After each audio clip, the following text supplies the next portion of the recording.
झेप, नवे पर्व, नवी दिशा.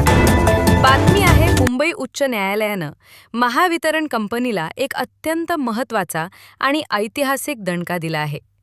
महावितरणच्या रायगड विभागातील गोरेगाव व रोहा युनिटमधील कंत्राटी कामगारांना नियमित कर्मचाऱ्यांप्रमाणेच समान काम समान वेतन देण्याचा महत्त्वपूर्ण निर्णय न्यायालयानं कायम ठेवला आहे. भारतीय कामगार कर्मचारी महासंघानं या कायदेशीर लढाईत कंत्राटी कामगारांना मोठा न्याय मिळवून दिला आहे. औद्योगिक न्यायालयाचा निर्णय उच्च न्यायालयानं ठेवला कायम.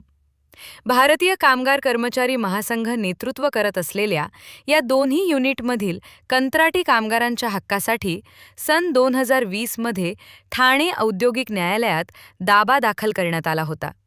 यावर 18 जुलै 2024 रोजी औद्योगिक न्यायालयानं कामगारांच्या बाजूनं निर्णय दिला होता. या निर्णयाविरोधात महावितरणनं मुंबई उच्च न्यायालयात रिट पिटिशन दाखल केली होती. मात्र उच्च न्यायालयाचे न्यायमूर्ती श्री संदीप व्ही मारण यांनी महावितरणची याचिका फेटाळून लावत औद्योगिक प्राधिकरणाचा आदेश कायम ठेवला. 1. कामाचे स्वरूप सारखेच. महावितरणने नियमित कर्मचाऱ्यांची रिक्त पदे कंत्राटी कामगारांकडून भरून घेतली आहेत. हे कामगार नियमित कर्मचाऱ्यांसारखीच कामे करत असल्याचे स्पष्ट झाल्यामुळे त्यांना किमान वेतन श्रेणी देणे बंधनकारक आहे. 2. वैधानिक जबाबदारी. महाराष्ट्र कंत्राटी कामगार नियमन व निर्मूलन नियम 1971 मधील नियमांचा आधार घेत न्यायालयाने स्पष्ट केले की नियमित कर्मचाऱ्यांप्रमाणे काम करणाऱ्या कंत्राटी कामगारांना समान वेतन देणे ही केवळ घटनात्मक बाब नसून महावितरणची वैधानिक जबाबदारी आहे. महासंघाकडून ऐतिहासिक विजयाचा जल्लोष.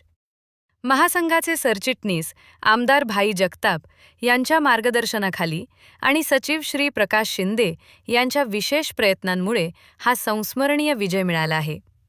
या यशाबद्दल महासंघाचे अध्यक्ष दिलीपदादा जगताप आणि कोषाध्यक्ष SR सावंत यांनी महासंघाचे सचिव प्रकाश शिंदे, कायदेतज्ञ GR नाईक, KT विश्वनाथन, कायदेविषयक सल्लागार ॲडव्होकेट GS बज आणि कोर्ट ब्रिगेडचे मनपूर्वक अभिनंदन केले आहे.